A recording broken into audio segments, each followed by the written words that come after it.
أنا أعتقد أن أوروبا الجديدة هي الشرق الأوسط.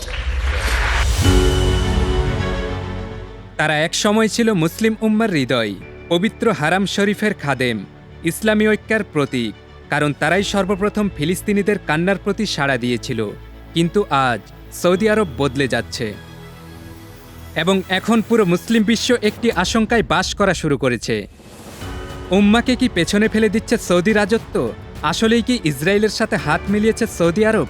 আর কিছুক্ষণের মধ্যেই আপনাদের কাছে পরিষ্কার হয়ে যাবে যে গাজার এই পরিণতির পেছনে আসলে সৌদি আরবের পরোক্ষ হাত রয়েছে।